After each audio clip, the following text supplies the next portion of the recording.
Good evening, everyone. I know it's been a while. I'm back. I'm well, and I am RL1, and I have just completed progression a few weeks ago. My intent is to deliver to you guys a progression series. This video will be the first of probably 3 videos I'm going to do on progression. I know whenever I was leaving flight school that progression was at the top of my mind and kind of how it was going to go, because once you leave flight school, you have to do progression. So those who are new to aviation, whether you just got accepted to flight school or you're in the very beginning stages of flight school, you are going to have to do something called progression when you get to your unit. And it's almost kind of like redoing flight school in a way. Obviously a very, very condensed, quick version of it, but it's just you and the IPs making sure you are proficient at the task that you should be proficient in order to be a pilot at a regular unit. So there are 3 readiness levels in Army Aviation. You got readiness level 3. That's what you will most likely be assigned once you leave flight school and you arrive to your first unit. There's readiness level 2, which means you're trained at base level tasks, but you still need to be trained on mission tasks depending on whatever unit you're in. So those RL level 3 tasks that you're required to do are the base task, those things that you do in those things that you do in contact phase of Black Hawk or whatever your platform is. The RL2 is more focused on what you're going to be doing for whatever mission your unit is focused on. So for me, it's medevac. So one of the mission essential tasks that I have to do at a proficient level is hoist. If you're in air assault, sling load. So that's kind of the things you're going to be doing in RL2 that you haven't been evaluated on to determine if you're proficient at those tasks, and you'll get that checked off in RL2. RL1, you're completely blessed off and you're ready to go fly with any PC at your unit. RL1 is you are fully mission ready. So that's kind of like a quick rundown on the readiness levels. If you want to really get into the readiness levels and the time constraints placed on progression and all of that, pull up TC 304.11. I'll link that in the description below, and that is called the Commander's Aviation Training and Standardization Program. And that literally is the Bible on how a commander and an SP, or senior pilot, can run the flight training program at a unit. So when you first get to your unit, you finish flight school, you go in, process whatever installation you're going to. Your commander, it's really the SP in the commander, they assign you a readiness level. Technically, they can assign you RL level 2 depending on your proficiency. That's not going to be the case for most brand new people out of flight school. They're most likely going to assign you RL3. And I believe they have to do that within 45 days of you arriving. However, the dot 11, as it's commonly referred to, will explain that. So if you're curious and you want to get a very thorough understanding, please pull up the dot 11 and read until your heart's content. So just like all my videos, I got a nice outline to keep me focused and organized on everything you guys will probably want to know. And again, this is geared towards the audience kind of getting towards the end of flight school and you're wondering what's next. So pre-progression, Now this is before you even get to your unit. You're going to leave flight school and there's going to be some downtime. You're going to take a little bit of leave, spend some time with your family. If you have family, go on a vacation, do whatever. You've been working your butt off for however long you've been in flight school, and just blow off some steam, take a little bit of leave, and then you're going to get to your unit, and you're still going to have about a week where you're still kind of on leave because you're going to do in processing. And in processing is just a bunch of appointments to go talk to this person, appointments to go to talk to that person. That way they get you in processed into the installation. The next thing is, once you get all of that done, you arrive to your unit, which is your battalion and then your company. So first and foremost, everyone's expecting this already, but the 5 and 9 exam, you're told from day one of flight school, when you get to your gaining unit, you're going to be handed a 5 and 9 exam, and you better know every single thing on it. That is half true. You are expected to know, to at least score a 90 on both the Chapter 9 exam and the 5 exam. But for me, it didn't happen immediately. I think I was at my unit for like 3 weeks, 4 weeks maybe, before I finally got my Chapter 5 and 9 exam. So yeah, it's not like you walk in the door and they slap a freaking 5 and 9 exam on your chest and stare at you while you take it. That's kind of the picture they paint at flight school, but that's not exactly how it happens. Now, you might go to a freaking unit and that might happen. So I'm sorry for you if that does happen, but it's probably not going to happen that way. Everybody I've ever talked to, that it didn't happen like that.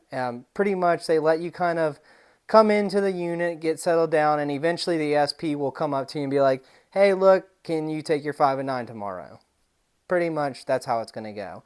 Now, you might have some aggressive IPs hitting you with a couple of 5 and 9 questions depending on how your unit is. But yeah, it was a couple of weeks before I got my 5 and 9. For the Chapter 9 exam, it's pretty easy. It's all your underlying steps. It's all of the things that you've already been tested on and you've proven you know. So just keep studying those underlying steps and those immediate action steps. Honestly, the Chapter 9 exam is easy. The Chapter 5 exam can be a little more challenging. Obviously, you got to know your engine oil pressure, your transmission oil pressure, your TGT limits, your torque limits, all of that. You know that that's coming, and you should already have those memorized. It's the other questions that are within the depths of the Chapter 5 of the Dash 10 that are a little more unpredictable. Honestly, the Hanger, I think, does a really good job of putting together a study guide for the Chapter 5 exam. I'm not sponsored by them or anything. I just had their Chapter 5 exam, and I thought it was pretty good. Very long, and I can almost promise you that the Chapter 5 exam that you get at your unit probably won't be that long, but I guarantee you that if you can take that Hanger practice Chapter 5 exam, you're going to do just fine on your unit Chapter 5 exam. My biggest tip for preparing for the Chapter 5 exam is going in, getting in your platoon, and kind of talking and creating a little network with the junior PIs or junior pilots in your platoon. And then after you've been there for a couple of days, be like, hey, you know, I'm gonna be taking my Chapter 5 exam soon. Do any of you guys got a good Quizlet? And I can almost guarantee you most of them have a solid Quizlet that they'll send you the link to and you can study. And just keep in mind, they've already been, most of them have already been through progression, and they've already taken the same exam that you're about to take. So that would be my big pro tip to you guys. So you'll take the 5 and 9 exam within a few weeks of arriving, and then you'll also have something called a general knowledge exam. This exam is going to be 50 questions long, and it's actually a take-home exam. And they can ask you questions from anything. So all the way from the Dash 10, the AIM, AR-95-1, they can ask you .11 stuff, they can ask you hoist SOP stuff, they can ask you aviation branch SOP stuff. They can literally ask you anything on that exam. And honestly, because aviation, we're expected to know so many different things and such a range of knowledge, that is actually a take-home test. 5 and 9 is not. The general knowledge exam is, and I think they generally give you probably a day to turn that back in, depending on how strict your unit is. Okay, so I'll give you some of my advice since I just got done with progression.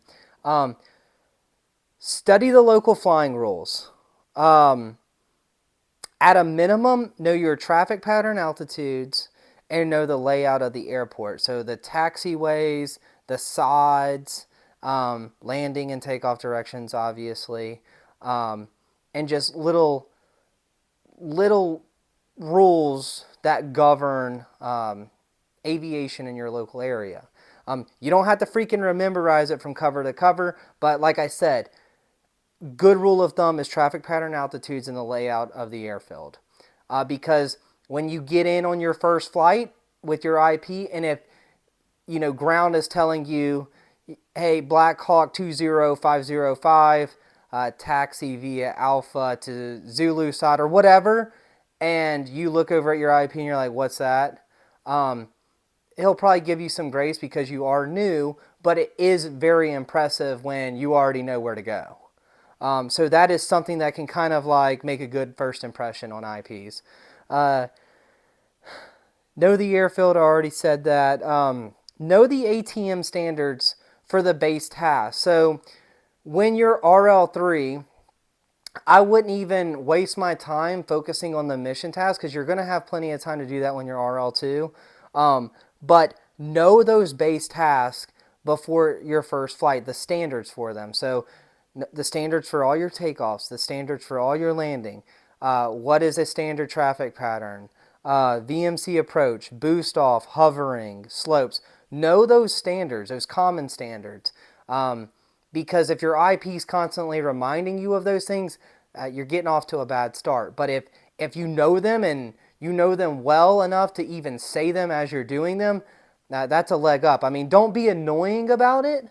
But for instance, like if you're doing a hover power check, you say your 3 standards for doing the hover power check. That's pretty impressive. You're letting him know right off the bat, like, hey, I've reviewed the ATM. I understand the standards. Let's go fly. Again, it's a good first impression. Study those base tasks, and then when you get RL2, you can study those mission tasks. And then another thing, so this kind of caught me off guard. Be familiar with the 1801. Now, I know that seems pretty obvious. We're in Army Aviation. That's a flight plan, right? But in flight school, they kind of hold our hand on the 1801. We do fill it out here and there, but most of the time you kind of hand jam it and your IP looks at it. He might make a few changes and then it gets turned in, right? When you are in progression and when you're a PI, that is a basic thing that you are expected to do as a PI, even in progression. So they might give you a little grace the first time, but after that, know how to fill an 1801 out and turn it in correctly filled out. Again, that's showing that you're a professional pilot, you're prepared to go to the next level. And the 1801 is honestly not that hard to fill out. A lot of them look like the previous one you filled out, unless obviously you're going from VFR to instruments. I mean, sometimes they can get kind of complex, but getting a good handle on that early is going to set you up for success later on. And learn how to load a PIMCA card. A lot of us in flight school, we always had our IP kind of do that just because you're always in a hurry in flight school, right? He just wants to get the card loaded and get out of there. So I think whenever I was in flight school, I only seen the PIMCA card loaded like maybe twice. And it was always very confusing to me because the freaking computer's slow. You have to open up 3 or 4 different things, and it's just kind of, AMPS is not the most user-friendly app in the world, but take some time before your progression starts, or at least while you're in RL3, to learn how to load that card. That's one of those things that make things easier on you when you're going on flights with PCs later on, or IPs really. By the time you're out of progression, you're expected to be able to load a card. So if you don't know how to do that now, definitely learn how to do that. And you don't have to be super advanced on amps. Just simply know how to load the card. And then go to the sim as much as possible. I can't stress that enough. I got through progression pretty fast. And I don't think I'm this freaking gifted pilot or anything like that. I think I'm pretty average. But I think the fact that I went to the sim all the time and I would do startups, I would do traffic patterns, I think that really preserved my touch, my control touch, from my last flight of flight school to my first flight of progression, because whenever I took the controls for the first time, not having flown for a while, and did like 2 or 3 traffic patterns and 2 or 3 approaches, my IP was like, hey, your control touch is actually pretty damn good. So I think a lot of students get out of flight school and they totally don't go to the sim or anything, and when they get in the cockpit for the first time after flight school, they have to kind of like knock off the rust. Although, I mean, I had to knock off a little bit of rust. There wasn't that much to knock off just because I'd been going to the sim, doing traffic patterns, doing roll-ons, hovering. And yes, I know the sim is not a perfect replica of how the aircraft reacts. It's better than nothing. So try to do that as much as possible.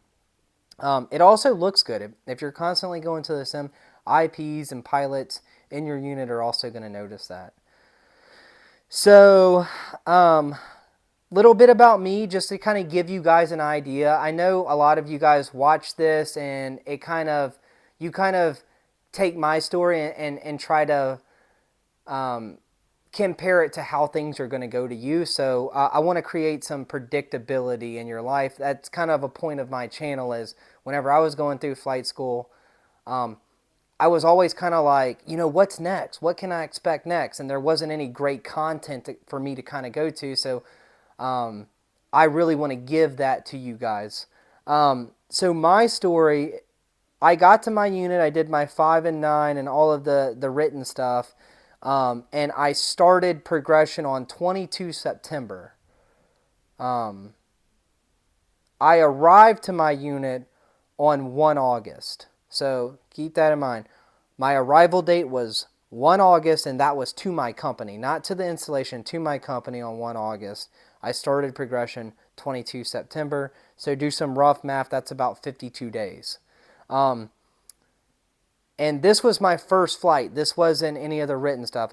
My first flight was about 52 days from time I walked into the door to the time I got in the aircraft for the first time again. And I gotta say, that was pretty quick compared to most of my peers at my unit. So that was pretty good. I do remember asking, like, how long is it going to take for me to start progression? And people were like, oh, dude, it's going to take a while. It's going to take a while. So whenever I got on the flight schedule, and within 52 days, everyone was like, man, that was quick. That was quick. And it's just kind of how things worked out. Got more IPs and everything. It was kind of luck of the draw. I've also seen, we just got a new warrant at our unit, and he literally just got on ground, and he starts progression in 2 weeks. He's already on the flight schedule. But then it could go the other way where it takes way longer. I made RL2 in only 5 flights. And those 5 flights happened over 28 days. And that was pretty fast. Going from RL3 to RL2, 5 flights, 28 days. That was quick. Again, I think it was a number of things. I think IPs available helped me. I think weather being good helped me. Maintenance was solid. And me being kind of adamant to get on the flight schedule really helped me out a lot. And then also going to the sim and, like I said, preserving that control touch where, you know, I pretty much picked up where I left off at flight school. That was a big key to my success. Most of the time in RL3 will be spent in the pattern at the airfield. That's really what you're doing. What you did in Black Hawk's contact phase is what you're going to be doing in RL3. That's what you can expect to do for your other airframes, Apaches, 47s, C-12, whatever you guys are doing in that first initial introduction phase. We call it contact and Black Hawks. That's what you're going to be doing in RL3. My last flight of RL3 was my instrument evaluation and my fans qual. So at my unit, we have something called fans. It gives the Black Hawk, the UH-60 Mike, the ability to fly GPS. So literally my fans qual, I've never even messed with the fans. And literally I got like a quick 1 hour class from a PC who was willing to teach me and let me go out there, get on the APU and do some button pushing. But the first time I flew was using fans was for my instrument evaluation to move from RL3 to RL2. And honestly, it went pretty solid. Fans is pretty user friendly. I love it. It's a great piece of equipment to have on board. Now, just like I do all the time in all my videos, just for entertainment purposes, I'll give you story time. So this story time will be from RL3. It was on the day my instrument evaluation was supposed to happen. And it was with the battalion SP. For those of you who don't know what that is, that's the battalion senior pilot. So you have a company senior pilot and then a battalion senior pilot. On this day, I was flying with the battalion senior pilot. I was splitting time with another PI that was in progression. He was going to fly first. I was in the back, and we were going to switch out. So we had our route. We were ready to fly. Obviously nervous because, one, it's the battalion SP. You want to look good in front of him, right? But two, it's an instrument eval, and it's the first time we're using fans. So yeah, I mean, we were ready, but it was kind of nerve-wracking. So since I was flying second, I was flying in the back, and I was on the center ICS box in the cabin. I had a cord hooked up to it. We take off. I had tried to make a couple of transmissions just to respond to some of the questions being asked, and I could not talk. I could hear what they were saying, but I could not talk to the SP who was asking me and my stick buddy questions. And I think they had realized that I couldn't make transmission because the crew chief was like, oh yeah, he can hear but he can't talk. He's trying to talk and he can't transmit. So as we took off, I kept hearing them say that the radios were kind of sketchy anyways. They weren't the best radios. We had an aircraft that I think 2 radios on board weren't working very well. So we weren't off to a great start. We took off, and me being a pilot, I start looking at this ICS box and I start trying to do a little troubleshooting on it. Now, I'm a pilot. I'm not a backseater. So me being a pilot, I'm like, oh, well, I'm not transmitting. I need to like adjust my Vox. That's what it is. Which, looking back on it, is stupid because I was hooked up to ICS, which I had to push the button to talk, to transmit because I'm in the back. But when you're in the front seat, you can adjust Vox and you don't have to push a button to talk. You can just talk and it picks up your voice and you adjust the sensitivity. And being in the back seat, it's not the same. So I was adjusting the Vox, which again, I recognize was stupid, but at this time, for some reason, it seemed like a good idea. And I guess I accidentally hit hot mic. Well, because the ICS cord was, I think, the issue, it squelched out the aircraft. And I couldn't hear it because it was the ICS cord that I was on. But everybody in the aircraft was like, damn, that was loud. What was that? And I was like, well, I guess I can't troubleshoot it, so I'll just sit here and not do anything. And I hear the SP going, man, that shit is messed up. I'm going to turn around. And I was like, shit, are we canceling the flight? So we turned back around, we land, and we sat there, we did the AAR, and I was like, yeah, I was, trying to troubleshoot my radio, and I don't know what happened. And we came to the conclusion that me troubleshooting it caused, I guess I inadvertently hit the hot mic button, which caused that squelch through the aircraft. So needless to say, I don't think I made a very good first impression on my battalion SP. But luckily, it's all good. We also talked, and he said that he didn't really like the fact that we were having commo issues on transmitting up in the front anyway. But anyways, I thought that was a funny story to share from my RL3 time. But pretty embarrassing, and that was a pretty shitty first impression I made on the battalion SP. But luckily, I don't work with them too often, and hopefully I have time to kind of restore that part, and we'll fly again some other time. But anyways, I'll be posting another video to go along with this one that will discuss RL2 stuff. Again, that's the mission task based on your unit. I'll have a whole video covering that, and then I'll probably do another video to kind of like bring everything together. But as always, if you have any questions, please reach out, guys. I love all of the comments I get from you guys. I love all of the emails I get from you guys, and keep subscribing, guys. I love the support. I love this community that we're building, and thank you for supporting my channel. Again, reach out to me anytime. Good luck and have a safe flight.